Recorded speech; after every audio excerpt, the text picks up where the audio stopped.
Hello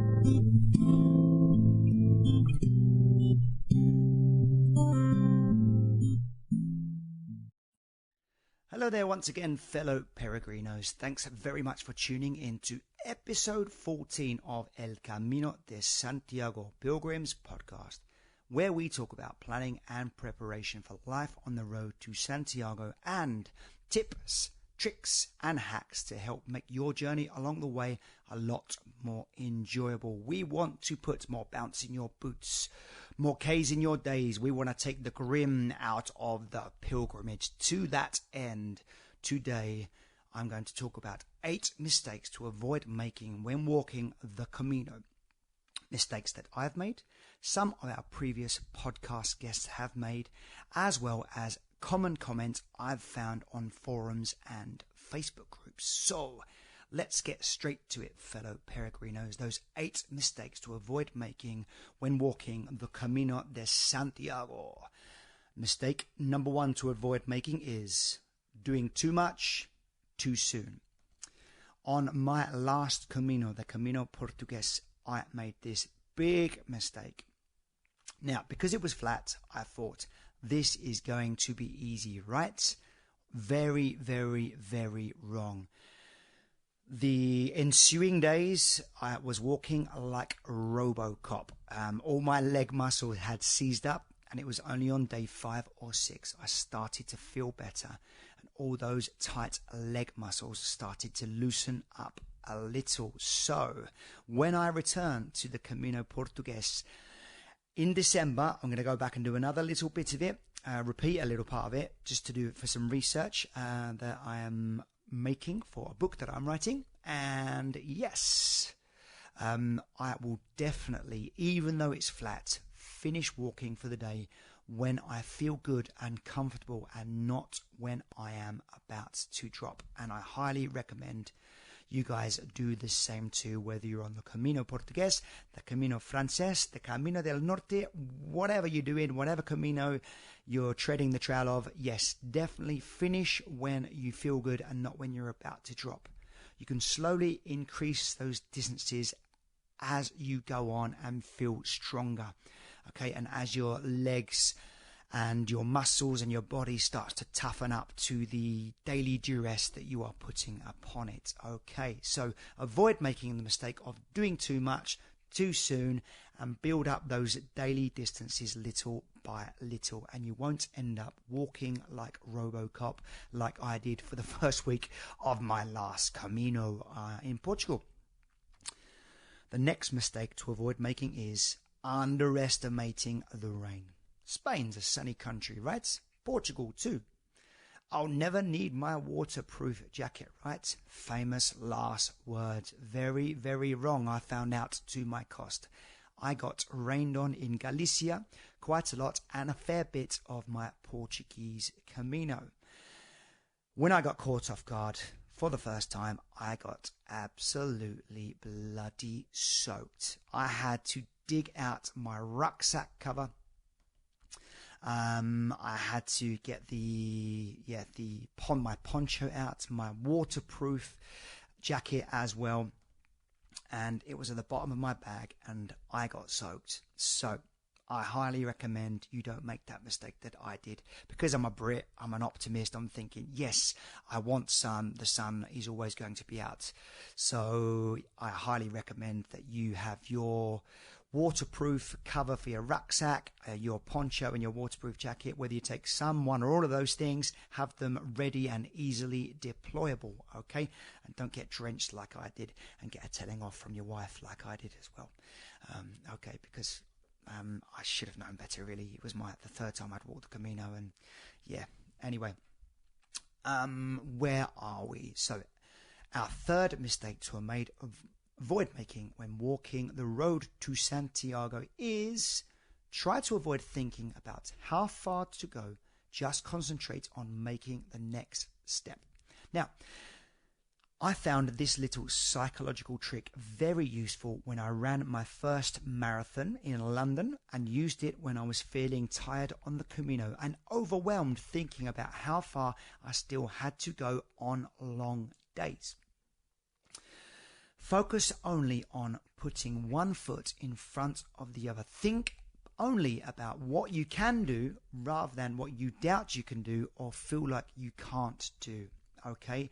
You will get there in the end, and it is often a simple case of mind over matter. Okay? So, if you are feeling tired and you are feeling weary, focus on that next step.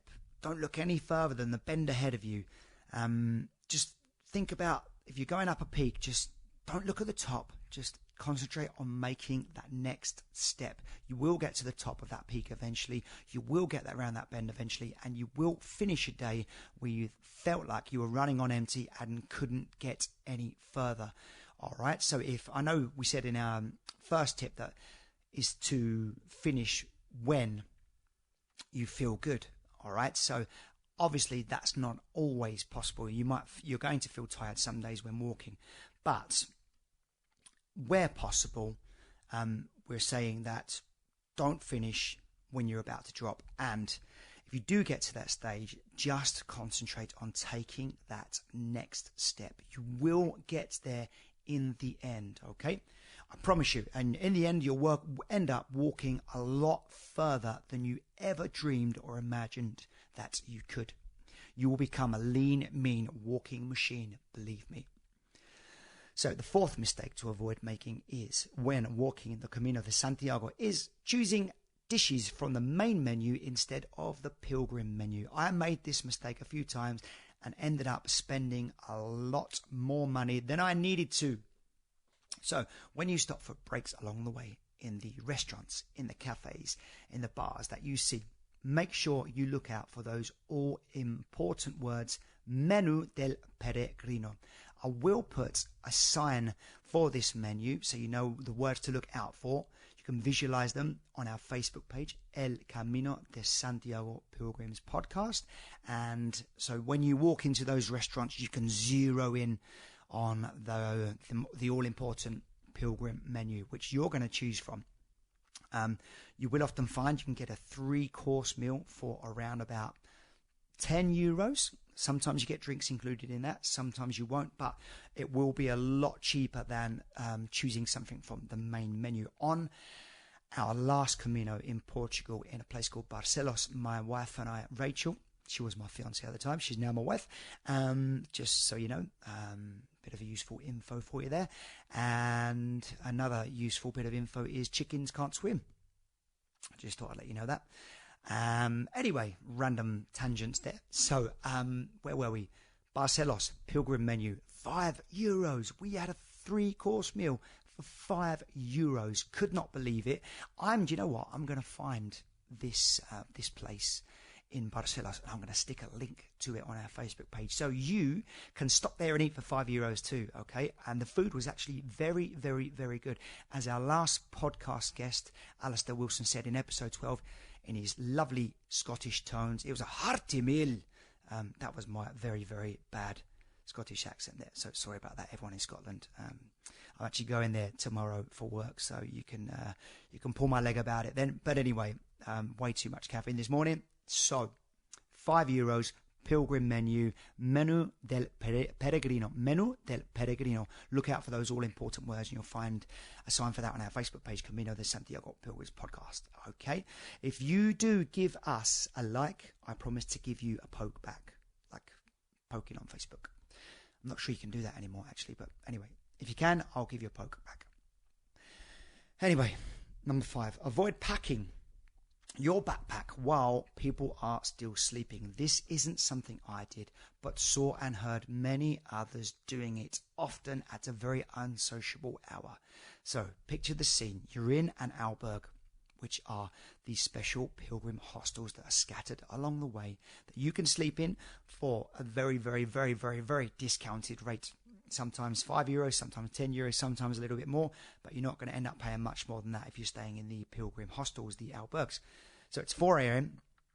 It's 4 a.m. You're woken up by zips going up and down, plastic bags being rustled, rucksacks being lifted on and off your bunk, people kicking your bed frames. How can we avoid this antisocial, unhelpful, somewhat selfish behavior? all you need to do, fellow peregrinos, if this is something that you've been known to do, is just pack your bag the night before. Take them out of the dorms in the morning and do it there where you're not going to disturb those that are still sleeping. You'll be happier. Your fellow peregrinos will be happier. Everyone will be happier and more harmonious. So I do appreciate that might not always be possible, as I've said before. But whenever and wherever it is, please be more considerate and avoid making the mistake of packing your dorms packing your bags in the dorms while people are still sleeping, so you're not going to disturb others. It is a common complaint I see on Facebook groups, on Facebook forums, and you are going to get a lot more love and goodwill and good energy and positivity from people if you do that outside of the dorms. Or even better, like we said, pack your bags the night before. In Burgos, I once got woken up at 3:47 a.m. and had to refrain from pulling the leg hairs of my fellow pilgrim because I was woke up and not very happy about it, to be honest with you. So, if you don't want your leg hairs pulled at 3:47 a.m. or any other hour of the day, I'm not sure that would be very pleasant, then please do pack your bags outside the rooms, or even better, the night before. Everyone's going to love you a lot more for it. So that was our fifth mistake to avoid making when walking the Camino de Santiago. Avoid packing your backpack while people are still sleeping. Please, pretty please, please. Okay. Number six is avoid overpacking. Now I know this does seem like stating the obvious. I'm not teaching you to suck eggs, okay, as we say in England. I'm not sure if that's an expression that you use in America or Australia or in Canada or anywhere else around the world. We definitely say it in England. Or should I say, it is though the most common mistake that I've seen mentioned on the Pilgrim forums. So how do we do that? We can start by using the reference point of making sure our fully packed backpacks weigh no more than around 10% of our body weight. So, for example, I weigh 78 kilograms. I'm 185 centimeters tall. For those in Britain, that's 6'1". So I probably don't want my backpack to weigh any more than around 7.8 kilograms. On my first Camino, I overpacked, overprepared. I took way too much stuff. On around day 5, I burned out. I had to have a rest day. I got very sick. I had a fever. I was in bed all day. And it was because I wasn't eating the right things. So that's another mistake not to make. Make sure that you are eating the right things. You're fueling your body because you're going to be walking a lot further and be doing a lot more exercise than you would as a civilian, because you're not a civilian anymore. You're a pilgrim. Okay. And yes, as I was saying, please do not pack too much. You're going to end up burning out like I did. And I ended up throwing lots and lots and lots of stuff away. I don't know how much it was, but it felt like half the contents of my backpack. I got so obsessed with the weight in the end I was carrying after that. I even started to rip out the pages of my guidebook that I didn't need anymore. So a little bit ridiculous, a little bit extreme, but I was burnt. I was burnt, and I learned the hard way. So instead of having to go through that like I did, please use the 10% guideline, as they say in the Pirates of the Caribbean. The code of the Pirates of the Caribbean is it's a guideline. It's not a rule. It's a reference point for you to work with. So how are you going to avoid that? Well, what I would recommend doing for first-time pilgrims is going for a walk with your backpack fully packed, including snacks and water. Okay, and do this on more than a few occasions, and go walking for a good few hours with your fully packed Camino backpack on your back and seeing how it feels. If it's too heavy, you might want to lose a bit of weight for the next time you go walking. If you feel comfortable and it feels easy, maybe you can put a few things in that you weren't sure that you were definitely going to need. Things that you thought that potentially aren't essentials. All right, so the 10% of your body weight point that's it. It's just a reference point. Okay, it's a guideline. All right, so you can practice, experiment with that, and maybe you can put in a bit more, maybe you take a little bit out, but it is just a guideline and something for you to practice, experiment with, and simply a bit of trial and error. You've got to do some testing, okay, to see what feels right and most comfortable for you. It's not a rule, it's a guideline, the 10%. Okay.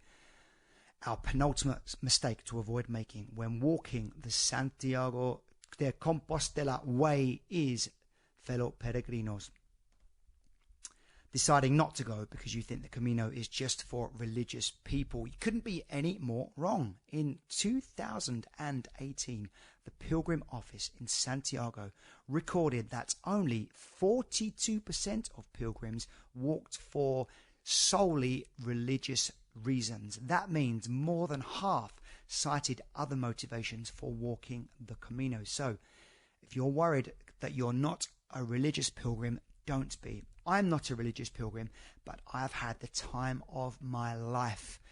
I would say the adventures of a lifetime walking the Camino in the thousands of kilometers. I estimate I've done probably a couple of thousand Camino kilometers. And I can honestly say deciding to walk the Camino for the first time, even though I'm not a religious pilgrim, was one of the best decisions I ever made.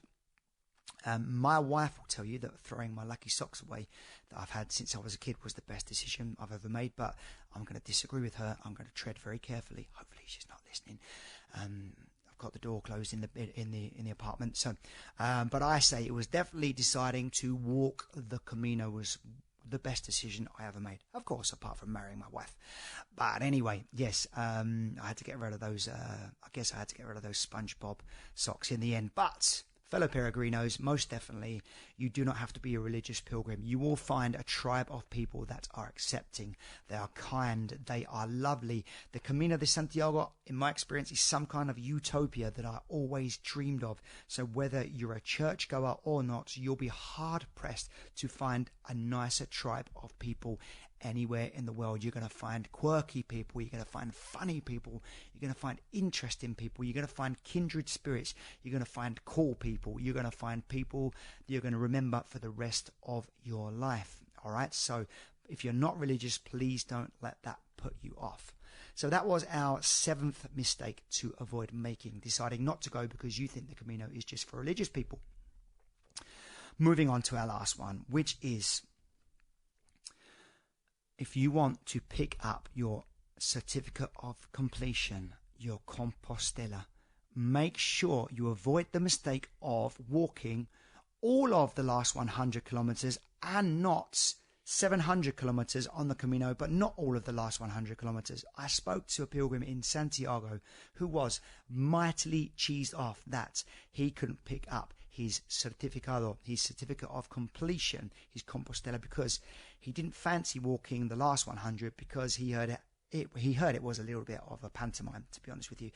And that's maybe a topic of conversation for another podcast or a healthy debate in an albergue one night. But anyway, we'll leave that to your opinion, should I say. And anyway, he made that mistake. He didn't walk the last 100 kilometers. Even though he'd walked 700 kilometers of the Camino, he still couldn't get his Compostela, his certificate of completion, because he didn't walk every single kilometer of the last 100. So if you want to make sure that you get your certificate of completion, I keep launching into Spanish, your certificate of completion, your Compostela, at the Pilgrim Office, which is just down the street, a short walk away from the cathedral in Santiago de Compostela.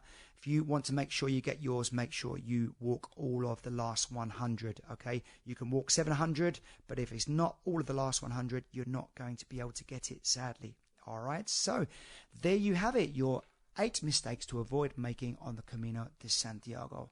The first one is doing too much too soon.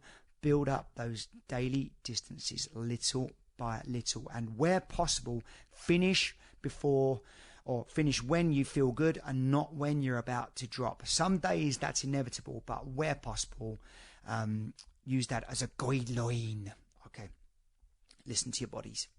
The second mistake to avoid making is underestimating the rain. Okay, so make sure you have your waterproofs, your poncho, your waterproof cover for your rucksack, easily deployable in your top pockets of your rucksack, in your side pockets of your rucksack. So if the rain does start to fall on your head, bam, you are ready to go and waterproof, and don't get shouted at like your wife, like I did, or your husband, or your girlfriend, or your friends, or I don't know. Okay, so number 3. Try to avoid thinking about how far to go. Just concentrate on making that next step, okay? Focus only on putting one foot in front of the other, and think about what you can do, what you can achieve, not what you can't do or feel like you can't do. You will get there in the end. Focus on that next step, nothing else. Number 4, make sure you choose the pilgrim menu instead of making the mistake of choosing from the main menu. It'll save you a lot of money. Look out for those all-important 3 Spanish words. Menú del Peregrino. I'll put a sign to that on our Facebook page. Number 5 is avoid packing your backpack while people are still sleeping. Okay, so pack your bags. Please pack your bags the night before, so you can walk out the albergue and hit the ground running, or walking, so to speak, or just do it outside the room in the morning if you're too tired to do it the night before. Everyone's going to love you a lot more. Avoid overpacking.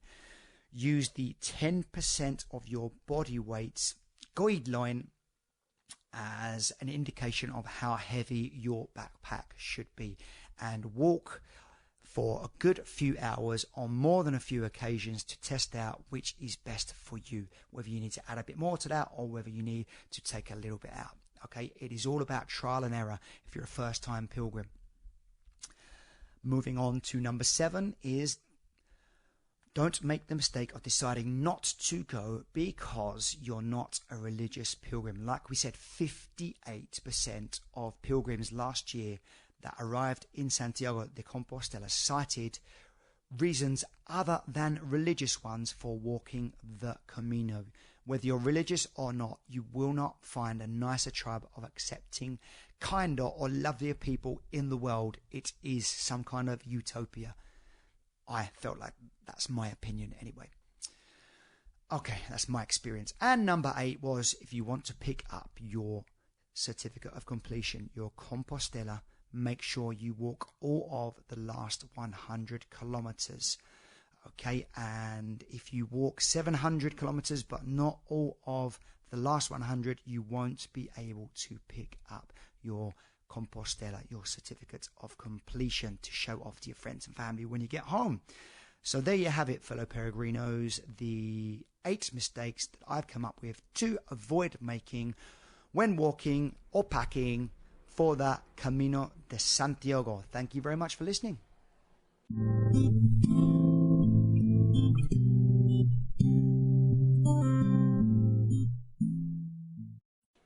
So I hope you found all of those very, very useful. Before we go, I've had a few requests from our listeners to get that packing list from Johanna from Germany, our guest in episode 11, who walked the Camino with less than 5 kilograms. All right, so if you want to get that packing list, what I can do is I can send it to you. All you need to do is send an email to pilgrimspodcast@outlook.com. So that's pilgrimspodcast@outlook.com.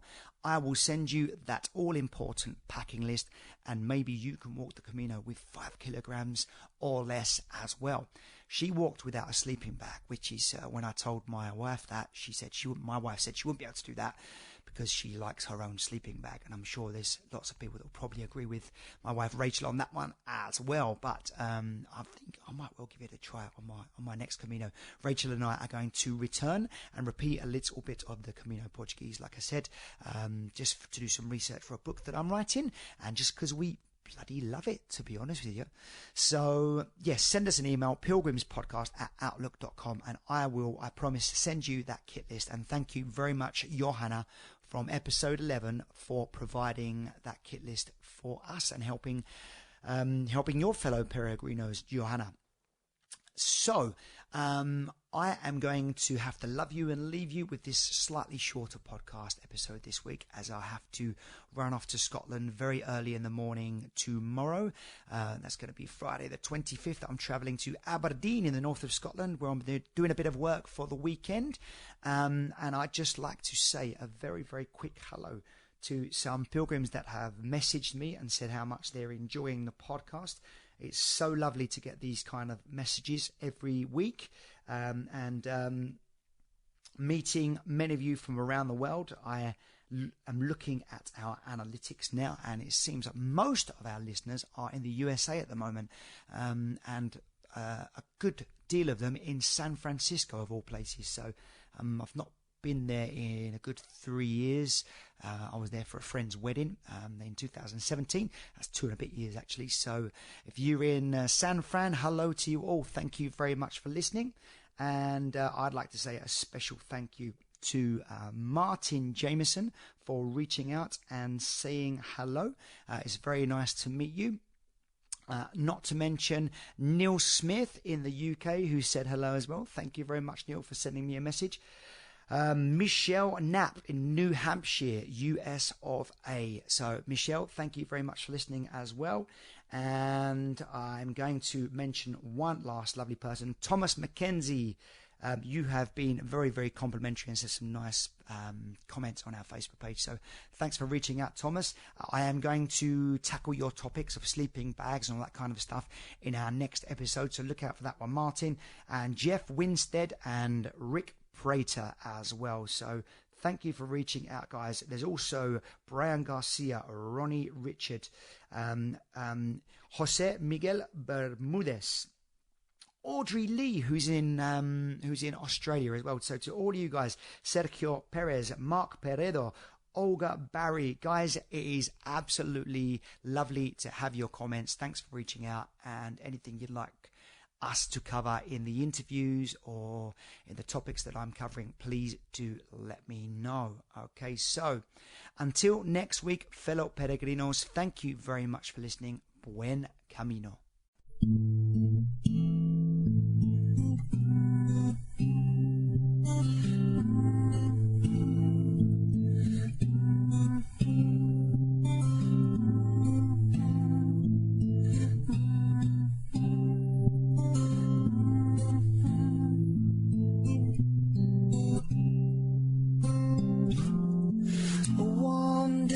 Wanderer, life adventurer, said he's a secret philosopher. He's a wandering wanderer.